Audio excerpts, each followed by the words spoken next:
আল্লাহ রাব্বুল আলামিন বলেন, ইয়াউমা লা ইয়ানফাউ মালু ওয়ালা বানুন ইল্লা মান আতাল্লাহা বিকলবিন সালিম।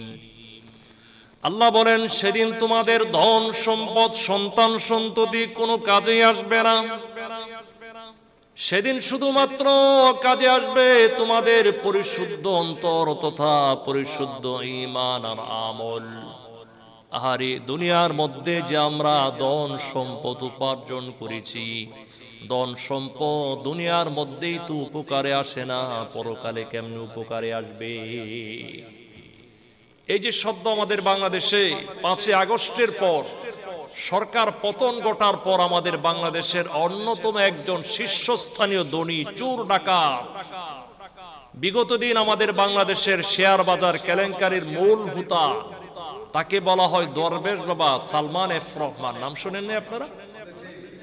সালমান এফ রহমান যখন ঢাকা সদরঘাটে লঞ্চ ট্রলার যোগে যখন পলায়ন করার চেষ্টা করেছিল, তখন পুলিশ সদস্যগণ যখন তাকে গ্রেফতার করেছে, আপনারা দেখেছেন তার সাথে আরেকজন বাংলাদেশের খুব প্রভাবশালী মন্ত্রী ছিলেন, তার নাম হলো অ্যাডভোকেট আইনমন্ত্রী আনিসুল ইসলাম। না, এই আনিসুল ইসলামকে যখন গ্রেফতার করা হয়, এই দরবেশ বাবা সে তার শুষ্রমণ্ডিত সাদা দাড়িগুলো ক্লিন শেভ করে, নাউজুবিল্লাহি মিন যালিক, শুনেছি তিনি নাকি আহলে হাদিসের মূল পুরোধা। তিনি গোটা বাংলাদেশের আহলে হাদিসের যত সংগঠন আছে এদেরকে তিনি অর্থায়ন করতেন। তো আহলে হাদিস বাইরে এমন একজন ব্যক্তিকে নেতা চয়েস করেছে যে মানুষটা বিপদে পড়ে আল্লাহ রাসূলের গুরুত্বপূর্ণ সুন্নাহ পর্যন্ত ফেলে দিতে দ্বিধাবোধ করে না, নাউজুবিল্লাহি মিন যালিক। যারা প্রকৃত একজন রাসূলের আশিক, রাসূলের সুন্নাত, রাসূলের যারা প্রকৃত যারা উম্মত, তাদের জীবন যেতে পারে, কল্লা যেতে পারে, কিন্তু রাসূলের সুন্নতের উপর তারা আঘাত করতে পারে না। ঠিক কিনা বলেন?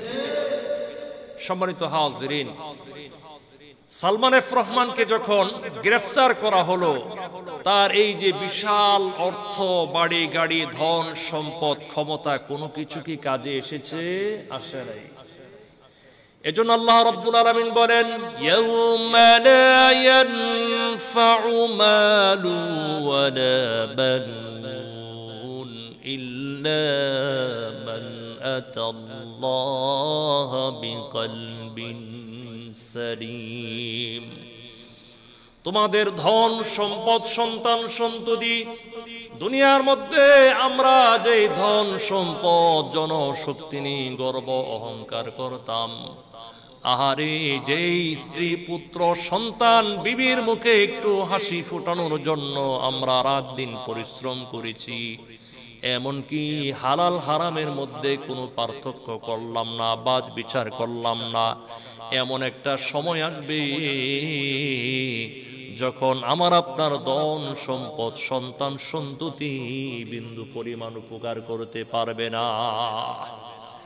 ও মুসলমান, আমরা দিবানিশি 24 ঘন্টা অল টাইম কি নিয়ে ব্যস্ত থাকি? আমরা ব্যস্ত থাকি আমাদের বাচ্চা কাচ্চা, বাচ্চাদের পড়াশোনা, গড়ের খানা পিনা, চাকরি বাকরি, রাজনীতি, অর্থনীতি, সমাজনীতি নিয়ে। আহারে, আমাদের যেই সম্পদ, যেই পরিবারের জন্য, সন্তানের জন্য আমাদের সমস্ত মেধা শ্রম ব্যয় করলাম, দুনিয়ার সমস্ত অর্থ যেই নেতার পিছনে বিনিয়োগ করলাম, এমন একটা সময় আসবে যখন আমার আপনার পরিবার, সন্তান, আমার আপনার রাজনীতিক লিডার আমার আপনার বিন্দু পরিমাণ কোনো কল্যাণ উপকার করতে পারবে না। সেই সময় আমার আপনার মাথার পাশে আমার মা বাবা, স্ত্রী পুত্র দাঁড়িয়ে থাকবে, কিন্তু কেউ তারা আমাকে আপনাকে মৃত্যুর হাত থেকে বাঁচাইতে পারবে না। ডক্টরগণ আমার আপনার বিপি, ব্লাড প্রেশার বারবার মাপবে, শিরা উপশিরা পরীক্ষা করবে। ডক্টরগণ বলবে এখন আমাদের কিছুই করার নাই, যা কিছু করেন আল্লাহই করবে। সম্মানিত হাজিরিন, সেই সময় আমার আপনার শ্বাস দ্রুত ওঠানামা করতে শুরু করবে। ইমানদার যদি হয়ে মৃত্যুবরণ করতে পারি, ইমানদারের মৃত্যুর লক্ষণ হলো তার কপাল ঘামবে। ও বন্ধু, সেই সময় দৃশ্যমান সব বস্তু ধীরে ধীরে অদৃশ্য হয়ে যাবে। আমি আপনি, আমার পরিবার, সম্পদ, ধন সম্পদ, বিবি বাচ্চা কাউকে দেখতে পাবো না। দুনিয়ার মধ্যে যদি নেক আমল করি, ঈমান আর আমলের উপর যদি ইস্তেকামত অবলম্বন করতে পারি, মৃত্যুর সময় আমরা জান্নাতি ফেরেশতাদের আয়োজন দেখতে পাবো। হাদিস শরীফের মধ্যে এসেছে, নবী আলাইহিস সালাম বলেছেন, ঈমানদার ব্যক্তি যখন দুনিয়ার হায়াত শেষ হয়ে যখন পরপারে বিদায় নেওয়ার সময় নিকটবর্তী হয়, সেই সময় আসমান থেকে একদল ফেরেশতারা আগমন করেন। সেই ফেরেশতাদের চেহারা কেমন হয়? নবী আমার বলেন, কাআন্না উজুহাহুমুশ শামস, তাদের চেহারা যেন সূর্যের মতো ঝলমল করতে থাকে। এই ফেরেশতারা আগমন করার পর ঈমানদার মুমিন ব্যক্তির কাছে আগমন করে বলবে, আসসালামু আলাইকুম ইয়া ওয়ালিয়াল্লাহ, হে আল্লাহর বন্ধু, তুমি আল্লাহর পক্ষ থেকে সালাম গ্রহণ করো। সুবহানাল্লাহ। পক্ষান্তরে আমি আপনি যদি দুনিয়ার মধ্যে বদ আমলকারী হই, দুনিয়ার মধ্যে যদি হালাল হারাম বাজ বিচার না করে যদি দুনিয়ার মধ্যে চলাফেরা করি, মৃত্যুর সময় আমরা জাহান্নামী ফেরেশতাদের আয়োজন দেখতে পাবো। জাহান্নামের ফেরেশতারা জাহান্নাম থেকে দুর্গন্ধযুক্ত সালার চট নিয়ে আমার আপনার কাছে আগমন করবে। এটা হলো মানুষের জীবনে সবচেয়ে কঠিন সময়। ও মুসলমান, আমার আপনার পাশে আমার আপনার স্ত্রী, পুত্র, ধন সম্পদ সবাই আছে, কিন্তু কেউ আমাকে আপনাকে মৃত্যুর সময় মৃত্যুর হাত থেকে বাঁচাইতে পারবে না। এই কারণেই নবীজি সাল্লাল্লাহু আলাইহি ওয়াসাল্লাম মুসলিম শরীফের বর্ণনায় বলেছেন, ইয়াতবাউল মাইতা সালাসুন, মানুষ যখন মৃত্যুবরণ করে মানুষের পিছনে পিছনে তিনটা বস্তু অনুসরণ করে। ফায়ারজিউ ইসনান, দুটো বস্তু তার থেকে ফেরত চলে যায়। ওয়ায়াবকা ওয়াহিদুন, একটা বস্তু মৃত মানুষের সঙ্গে থেকে যায়। আল্লাহর নবী আলাইহিস সালাম বলেছেন, ইয়াতবাউ আহলুহু ওয়া মালুহু ওয়া আমালুহু, মানুষ যখন মৃত্যুবরণ করে তখন তার পিছনে তার ধন সম্পদ, পরিবার পরিজন, আমল আমল তার পিছনে পিছনে অনুসরণ করে। ফায়ারজিউ আহলুহু ওয়া মালুহু, মানুষটা মৃত্যুবরণ করার পর তার পরিবার, তার ধন সম্পদ তার থেকে ফেরত চলে আসে। ওয়ায়াবকা আমালুহু, তার আমলটাই তার সঙ্গে থেকে যায়। আল্লাহর হাবিব সরকারে দো আলম জনাবে মুহাম্মদুর রাসূলুল্লাহ সাল্লাল্লাহু আলাইহি ওয়াসাল্লাম আমাদের ধন সম্পদ, আমল, পরিবার পরিজন, এই তিন বস্তুকে তিন ভাইয়ের সাথে তুলনা করে বলেছেন, আমাদের প্রথম ভাই সম্পদ স্পষ্ট বলে দিয়েছে, বন্ধু আমি তোমার বড় উপকারী বন্ধু ছিলাম, কিন্তু এই মরণকালে আমি তোমার বিন্দু পরিমাণ সাহায্য করতে পারবো না, উপকার করতে পারবো না। ও বন্ধু, আমি তোমার উপকার করতে পারবো মৃত্যুবরণ করার আগ পর্যন্ত। কারণ বন্ধু, তুমি মৃত্যুবরণ করার পর তোমার লাশটা এখনো পর্যন্ত গোসল দেওয়া হয় নাই, কবরস্থ করা হয় নাই। তোমার লাশটাকে তোমার আত্মীয় স্বজন উঠোন গড়ে রেখে আমি সম্পদ নিয়ে তাদের মধ্যে লড়াই শুরু হয়ে যাবে, মারামারি শুরু হয়ে যাবে। আমাদের বাংলাদেশে এমন অসংখ্য ঘটনা দেখা আছে, জানা আছে। বাবা মৃত্যুবরণ করার পর বাবার স্থাবর ব্যাংক ব্যালেন্স সহায় সম্পদ দখল করার জন্য সন্তানরা, ভাই বেরাদররা তাদের মধ্যে পরস্পর লড়াই মারামারি শুরু হয়ে যায়। এমন ঘটনা আছে না ভাই? বাংলাদেশে অসংখ্য এমন ঘটনা ঘটতেছে।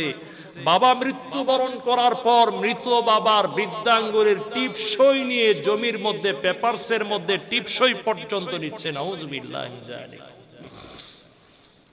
এজন্য সম্পদ বলবে, বন্ধু তুমি যদি আমার দ্বারা প্রকৃত কল্যাণ উপকার পেতে চাও, দুনিয়ার কোনো কৃপণতা না করে তোমার মৃত্যু আসার আগেই তুমি আল্লাহর ঘর, মসজিদ, মাদ্রাসা, দ্বীনি প্রতিষ্ঠান, জনহিতকর জনকল্যাণকর কাজে তুমি তোমার সম্পদকে ব্যয় করে যাও। 2 নম্বর হলো আহলুহু, আমার আপনার পরিবার পরিজন বলবে, আমরা তোমার প্রথম ভাই, সম্পদের মতো এতটা নিচু নয়, হীন নয়। বন্ধু তুমি রুগ্ন অসুস্থ হলে তোমার জন্য আমরা সুচিকিৎসার আয়োজন করব, তোমার খোঁজ খবর নিব, তোমাকে আমরা ভালো ভালো ডাক্তার দেখাবো।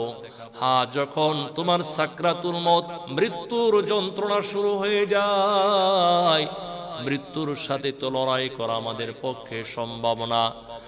তুমি যখন মৃত্যু বরণ করবে, তখন আমরা তোমার জন্য বিলাপ করে কান্নাকাটি করব, ক্রন্দন করব। শুধু তাই নয়, তোমার অফিস কলিগ, তোমার সহকর্মী, বন্ধু বান্ধব যারা আসবে সমবেদনা জ্ঞাপন করার জন্য, তাদের সামনে আমরা তোমার খুব তারই প্রশংসা করব যে আমাদের ভাইটা অনেক ভালো ছিল, সাংসারিক ছিল, আমাদের খোঁজ খবর নিত। ভাই, তুমি মৃত্যুবরণ করার পর তোমার লাশটাকে আমরা ডলে ডলে মলে মলে গোসল দিব, এরপরে তোমাকে আমরা কাফিন বন্দি করব, কাফনের কাপড় পরিধান করাবো, আতর, গোলাপ জল, কর্পূর দ্বারা তোমার লাশটাকে আমরা সুগন্ধিময় করব। এরপরে আমরা 3 জন 4 জন 8 জন মিলে তোমার খাটিয়াটা বহন করে উন্মুক্ত জায়গায় কিংবা মসজিদের ঈদগাহ ময়দানে নিয়ে যাব।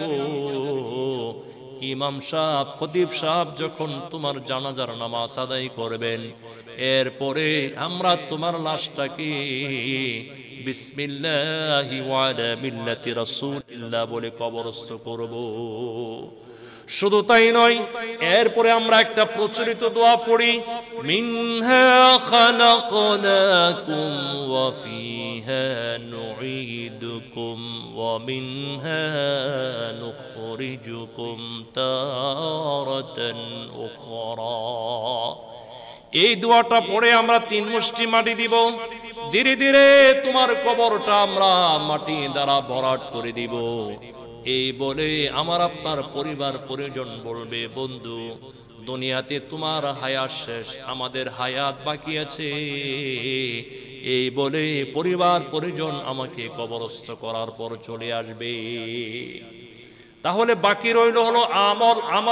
আমল বলবে, আমরা তোমার প্রথম ভাই, সম্পদের মতো এতটা নিচু নয়। তোমার প্রথম ভাই সম্পদ মৃত্যু বরণ করার সাথে সাথে তোমাকে ছেড়ে চলে গেছে, তোমার পরিবার পরিজন তোমাকে সর্বোচ্চ কবর পর্যন্ত নামিয়ে রেখে চলে গেছে, কিন্তু আমি তাদের মতো নই। ও বন্ধু, সারা জীবন আমি তোমার সাথে বিশ্বস্ততার সঙ্গে ছিলাম, এখনো আছি। কবর, হাসর, নাসর, পুলসিরাত, প্রত্যেকটা ঘাটিতে আমি তোমাকে যথাসাধ্য সাহায্য করার চেষ্টা করব। ও মুসলমান, দুনিয়ার মধ্যে আমরা কিসের মোহে পড়তেছি? এই যে ধন সম্পদ, বাড়ি গাড়ি উপার্জন করেছি, দুনিয়ার ধন সম্পদ, পরিবার, বাড়ি গাড়ি কোনো কিছুই আমার আপনার সঙ্গে যাবে না। যাবে শুধুমাত্র, কেবলমাত্র, একমাত্র আমল। সেই আমল হলো আমার আপনার কবরের সঙ্গী। এই আমলের জন্য সবচেয়ে গুরুত্বপূর্ণ সহায়ক ভূমিকা পালন করতে পারে, সেটা হলো বেশি বেশি করে মৃত্যুর স্মরণ করা। হাদিস শরীফের মধ্যে এসেছে, একজন সাহাবে কেরাম আল্লাহর হাবিবের খেদমতে আরজ করলেন, ইয়া রাসূলুল্লাহ, সবচেয়ে জ্ঞানী, সবচেয়ে বিচক্ষণ, বুদ্ধিমান ব্যক্তিকে? আল্লাহর নবী বলেছেন, যে মানুষটা বেশি বেশি করে মৃত্যুর কথা স্মরণ করে, মৃত্যুর জন্য প্রস্তুতি গ্রহণ করে, সে মানুষটা সবচেয়ে জ্ঞানী, সবচেয়ে বুদ্ধিমান। আল্লাহর নবী আলাইহিস সালাম বলেছেন, আল কাইয়িসু মান দানা নাফসাহু ওয়া আমিলা লিমা বাদাল মাউত। তোমাদের মধ্যে ওই লোকটা প্রকৃত জ্ঞানী, বুদ্ধিমান, যে মানুষটা মৃত্যুর পরবর্তী আখেরাতের কথা চিন্তা করে আখেরাতের জীবনকে নেক আমল দ্বারা সুসজ্জিত করে সমৃদ্ধ করে।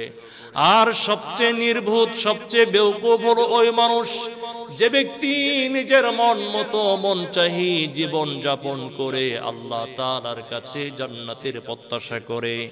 এজন্য বন্ধুরা আমরা বেশি বেশি মৃত্যুর কথা স্মরণ করব। মৃত্যুর স্মরণ এমন এক মহা ঔষধ, মৃত্যুর স্মরণ দুনিয়ার সমস্ত সুখ শান্তি, দুনিয়ার সমস্ত সব লোভ লালসাকে অবসান করে দিতে পারে।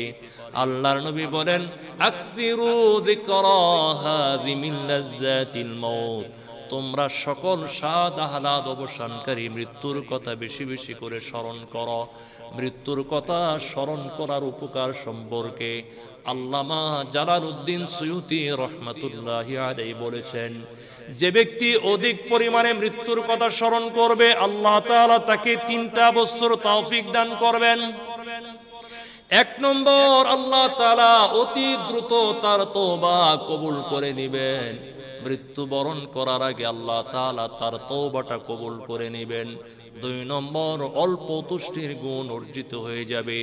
যে ব্যক্তি বেশি বেশি করে মৃত্যুর কথা স্মরণ করবে কানাত অল্প তুষ্টির গুণ তার মধ্যে অর্জিত হয়ে যাবে। দেখবেন যে মানুষটা মৃত্যু বিমুখ, যে মানুষটা মৃত্যুর কথা কোনো সময় স্মরণ করে না, দুনিয়ার বাড়ি গাড়ি দুনিয়ার সমস্ত সম্পদ তাকে দিলেও তার পেট কোনোদিন পূর্ণ হয় না। এই যে আমাদের বাংলাদেশে দেখেন যারা ক্ষমতাচ্যুত হলো, এই বাংলাদেশের ব্যাংক খাত, শিল্প খাত, স্বাস্থ্য খাত, শিক্ষা খাত গোটা বাংলাদেশটা এরা খেয়ে ফেলেছে। এক একটা মন্ত্রী মিনিস্টার, এমনকি আমাদের বাংলাদেশের সাবেক প্রাইম মিনিস্টার যে এত সুন্দর সুন্দর কথা আমাদেরকে বলতো, গণভবনে থেকে আমাদেরকে এত সুন্দর কথা শোনাইতো, কি বলতো যে আমি তো পেঁয়াজ ছাড়াই রান্না করি, আমি তো তেল ছাড়াই রান্না করি। তিনি নাকি কাঁঠালের বার্গার খান। আমাদের এই প্রাইম মিনিস্টার এত সুন্দর কথা বলতো, আর এখন ভয়ানক তথ্য বের হয়ে আসতেছে। বিগত কিছুদিন আগে সালমান এফ রহমান তিনি ডিবি হেফাজতে রিমান্ডে তিনি বলেছেন বাংলাদেশের প্রাইম মিনিস্টার নাকি বড় বড় প্রকল্প করার জন্য মন্ত্রী মিনিস্টার সচিবদেরকে নির্দেশ দিতেন। কেন?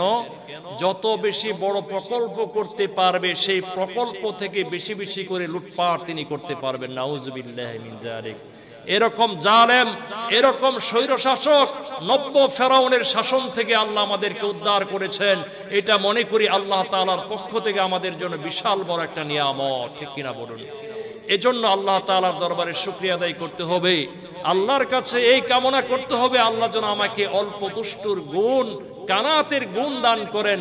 রাজনীতিক নেতৃবৃন্দুর মতো দুনিয়ার বাড়ি গাড়ি, অর্থ ধন সম্পদ, কাড়ি কাড়ি টাকা, বাড়ি গাড়ি, বিলিয়ন মিলিয়ন ট্রিলিয়ন অর্থ চাই না। আমরা আল্লাহর মহব্বত ভালোবাসা অর্জন করতে চাই, ঠিক কিনা বলুন? তাহলে 1 নম্বর তওবা কবুলের কারণ হলো মৃত্যুর স্মরণ যে ব্যক্তি বেশি বেশি করে করবে, আল্লাহ তাআলা তার তওবা দ্রুত কবুল করবেন। 2 নম্বর, দুনিয়ার অল্প তুষ্টির গুণ তার মধ্যে অর্জিত হয়ে যাবে। সুবহানাল্লাহ।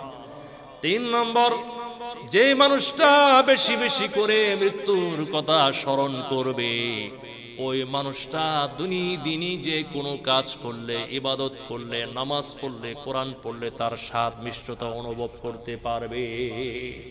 দেখবেন দুনিয়াদার মানুষ মসজিদে যখন জুমার দিন খতিব সাহেব বয়ান রাখেন, বক্তব্য রাখেন, সময় যদি একটু বেশি হয়ে যায় দুনিয়াদার মানুষগুলো বারবার ঘড়ির দিকে তাকায়। তার মানে হুজুরকে বোঝাইতে চান, খতিব সাহেবকে এই মেসেজ দিতে চান, খতিব সাহেব আপনি তাড়াতাড়ি আপনার বয়ান বক্তব্যটা শেষ করুন। তার মানে হলো দুনিয়াদার ব্যক্তি দিনই কোনো কাজের মধ্যে তার কোনো সময় মন বসে না। আর যারা দিনদার মানুষ দিনই কথাবার্তা শ্রবণ করলে, আল্লাহর কোরআন পড়লে, কোরআনের তাফসিরে বসলে তার মন শুধু শুনতেই মন চায়, তার মন কখনো বিতৃষ্ণা হয় না, কখনো কোরআন সুন্নাহর প্রতি তার মন কখনো অনুরূপ বিরূপ মন্তব্য, বিরূপ কোনো প্রতিক্রিয়া তার অন্তরে সৃষ্টি হয় না। এজন্য আল্লাহ তাআলা কাছে আমাদের দোয়া করতে হবে, আল্লাহ তাআলা যেন আমাদেরকে বেশি বেশি করে মৃত্যুর স্মরণ করার তৌফিক দান করেন। মৃত্যুর স্মরণ যে যত বেশি করবে তার দুনিয়াও সুন্দর হবে, আখিরাতও সুন্দর হবে। আল্লাহ তাআলা আমাদের সকলকে আমল করার তৌফিক দান করুন।